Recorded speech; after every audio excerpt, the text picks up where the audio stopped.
welcome to Today on Bay TV. I'm Rachel Hopkins and today I'm joined by Carol Bright and Jenny Fox.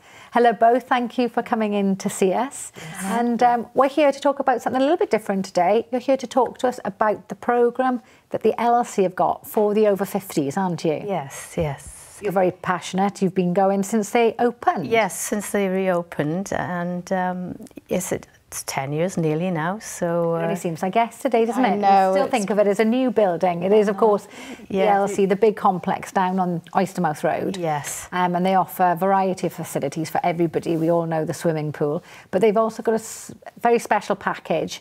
And we were talking earlier for over 50s, but if you don't mind me asking, you're a little bit older than 50? Yes, just a little. Yes. I'm 70 years old now, so yes. You look amazing for it. And that, you know, in part is to do with going out and keeping active, isn't it? Yes. But it is suitable for all ages, isn't it? Yes, in fact, we do get referrals of younger people coming as well. But it's in general, it's the over 50s. And we've even got one or two 90-year-olds. So amazing. Yeah. I mean, that's they're brilliant. But generally, it's more towards the younger group.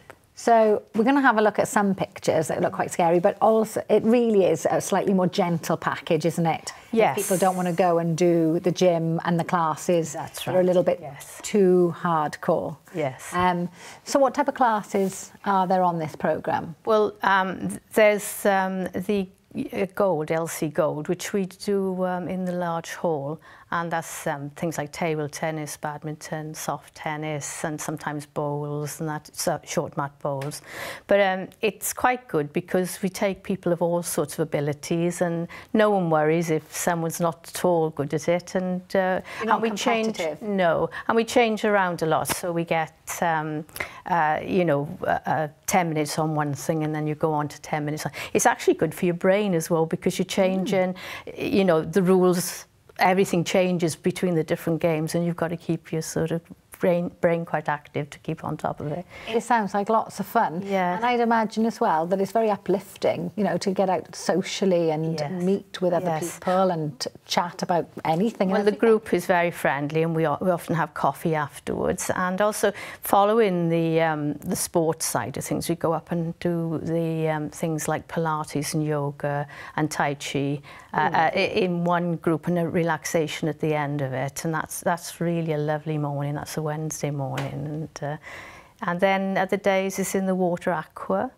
Oh, lovely. Yes, so aqua aerobics, and we'll probably do aerobics before, and then what they call the easy line, which is just a minute and a half on each piece of equipment, and you go around, and then as I say, we end up in doing the water aerobics, so the aqua aerobics. And people can come along and they can do one part of the class, can't they? They don't have to go into the water if they're a little bit too nervous, and they can build up to that. Yes. It really is of all abilities, isn't it? Absolutely. I mean, that's the nice thing. Everybody's very friendly, and it's just easy because you do it to your ability. No one expects you to do any more than you feel you're able. And all the teachers are very friendly there? Yes, they're a lovely group of teachers, and we arrange things like Christmas parties, and we go sometimes for people's birthdays. So it's just in fairness, the leisure centre, the whole atmosphere is really friendly.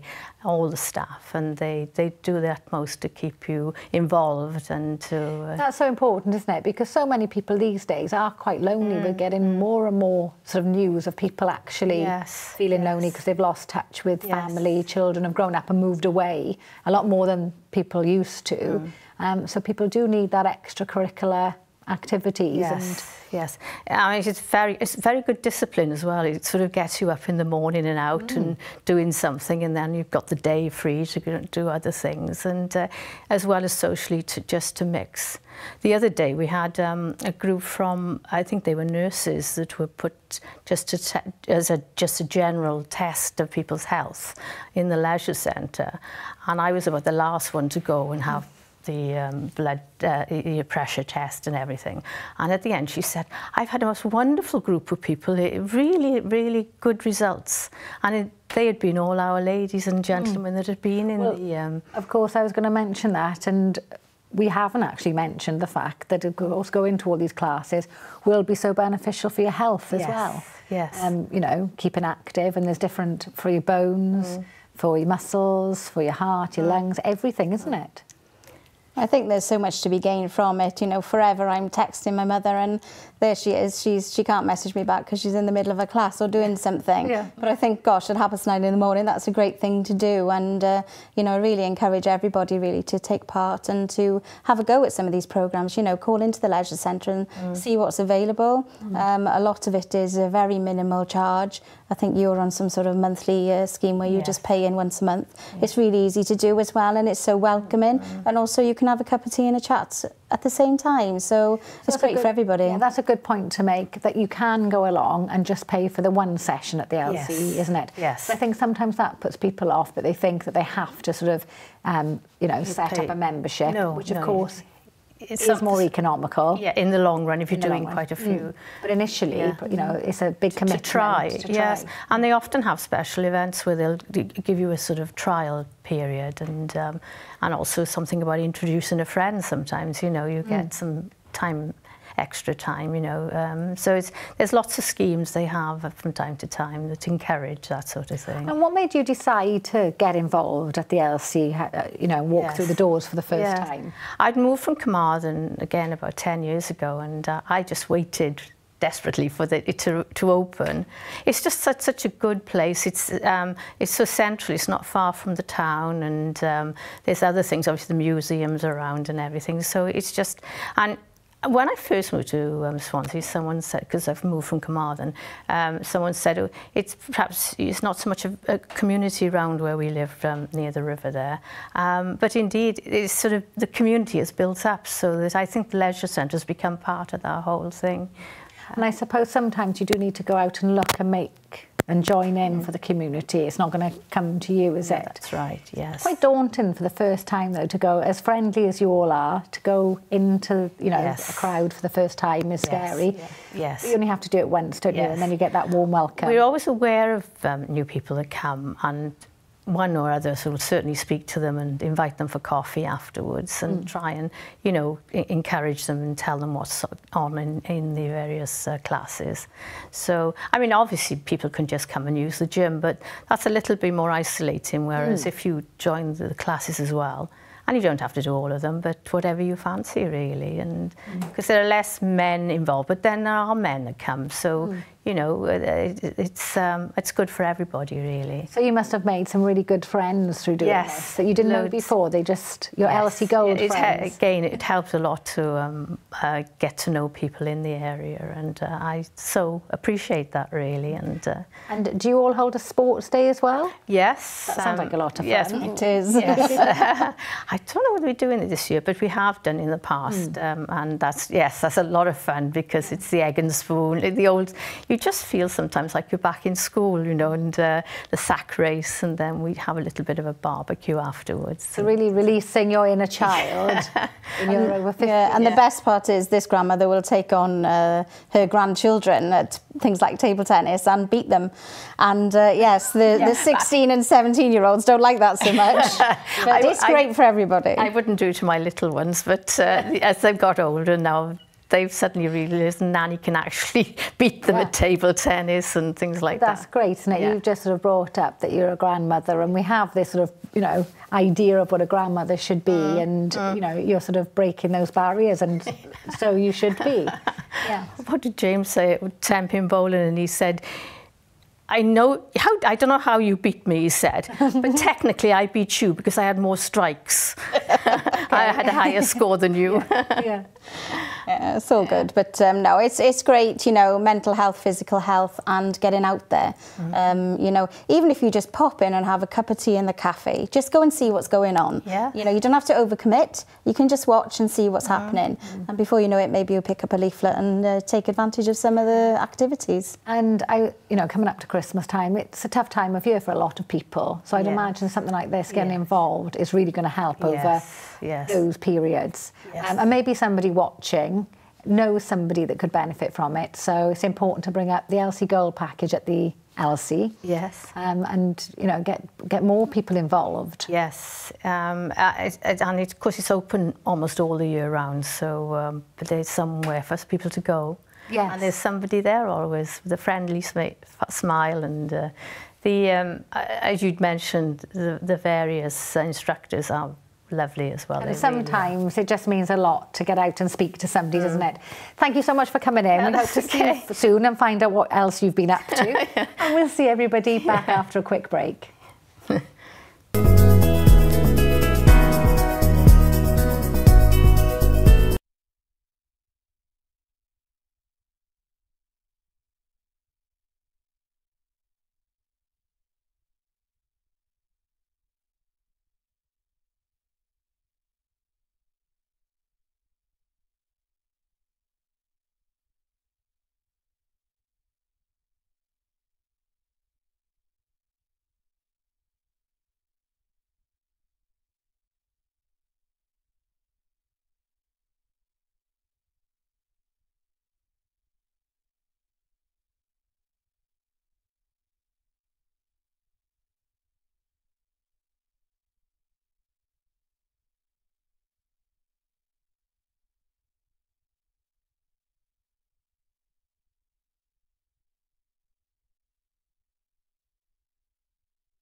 Good afternoon and welcome to Today on Bay TV. I'm Rachel Hopkins and I'm joined by Robert Lloyd, media consultant.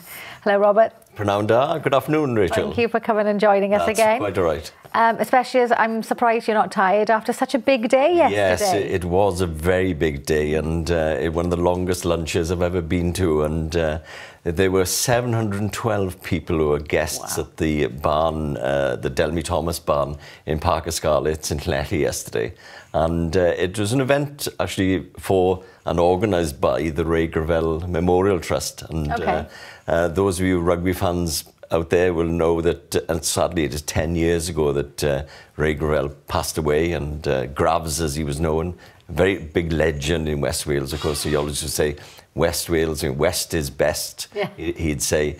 And Ray was a great character and a great community-spirited person. He was a bit of a force of nature as well. I mean, he'd walk into a room and he'd light the place up. And I was fortunate enough, I knew Ray, and you know, obviously his death came as a great shock to all of us. But in the weeks actually leading up to his death, he just before that, he'd actually been diagnosed with diabetes, and of course he lost his lower leg. And so he'd had his own sort of trials and tribulations, and he decided to join with a couple of other Lions players, Phil Bennett and Derek Quinnell, and they were going to set up a charity called the Three Lions Charity. And then, of course, events took over. Ray passed away, and Derek Quinnell and Phil Bennett and others thought, well, it'd be a good idea to actually go ahead and form this charity. And they named it the Ray Gravel Memorial Trust, and it does excellent work in and around the whole of Wales, in fact, and many people have benefited from it. Yesterday was really interesting. There were lots of VIPs, and I was lucky enough to go along. I had an invitation. On the way in there, I actually caught up with Wales's oldest surviving rugby international. And this is a chap called Peter Rees, and Peter actually comes from Buryport. I think we've got a video clip of me talking to Peter. Let's take a look.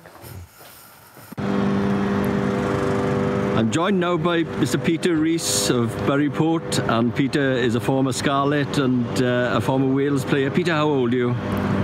Well, in a couple of months' time, I'll be 93. 93 years old, and you're the longest surviving Welsh international player, I think. That's quite true, yes. Yeah. The very special day today, remembering Ray Gravel. Gravs, what's your memories of him? Well, as a matter of fact, I'm very proud to say that I was instrumental in inviting two Welsh icons to the Scarlet one. That was Raymond Gravel. I can remember going back to he was in the Carmarthen Grammar School then, and playing the centre side tournament at Kidwelly, and he was playing for Mynyddig the Garreg. I invited him to join the Scarlet Llanelli youth team, and that's the beginning of Raymond Gravel. And of course, Carwyn James, as more likely you know, I invited him to come as a coach of Llanelli Rugby Club when I was chairman. And, Peter, thank you very much for your time. Enjoy today. 93 years old. I mean, he's remarkable, isn't he? He looked amazing, didn't he? I mean, he actually still goes to the gym most mornings in Buryport, and but he's a remarkable character. So that's the way forward then, just to keep going, is it? Keep going all the way through. And Peter there reflecting the fact that, given his proper name, Raymond William Robert Gravel, he actually went to the Queen Elizabeth Grammar School for Boys in Carmarthen. It's the school I went to, actually. And we used to have great fun because Gravs was a few years ahead, and the old players would come back and play the first 15 every sort of Christmas time.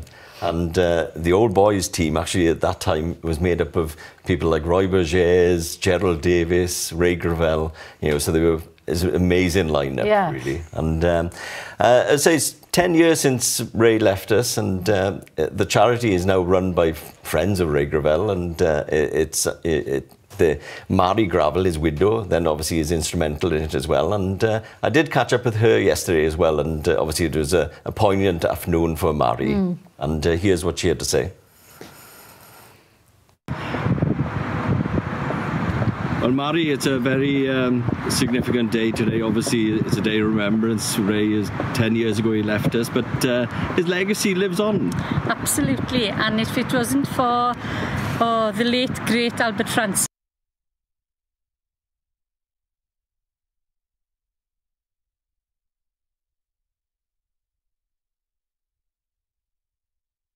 Oh, unfortunately, we've had a little bit of a gremlin in the works there. Hitch, but yeah, what Mari was going on to say actually is that Ray's legacy lives on, and she particularly referred to the work that Ray's great friend Albert Francis did. Albert unfortunately died earlier this year as well, but Albert Francis, Albie as he was known in Llanelli and Buryport, great friend of Ray's, and he was instrumental. He's one of these people. He was the groundsman of the old Cardiff Arms Park, and he knew all these personalities, and if Albie Francis rung you up and asked for a favour or asked you to sponsor a golf day or a charity event and all that, people just didn't refuse. And Mari did refer to the work that Albie did and in actually getting the charity up and running, how instrumental he was in that.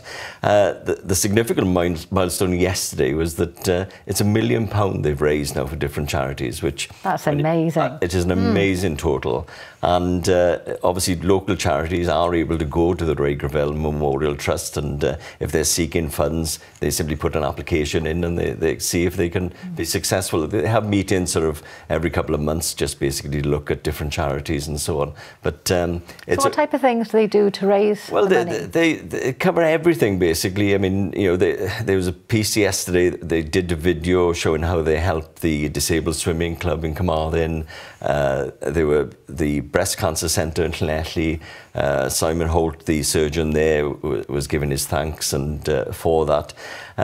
So they help a wide variety of charities, and it's not one specific area. You know, they do try to sort of keep to causes close to Ray's heart. I mean, diabetes benefits, cancer benefits, and lots of local community groups, lots of sporting groups as well. And you know, but they do put an awful lot of work in. And the chairman now is Robert Williams of WRW Construction, and Robert spoke very eloquently yesterday at the lunch to sort of introduce the lunch, and he praised the work of all the charities involved. And there was also a bit of a lovely touch yesterday.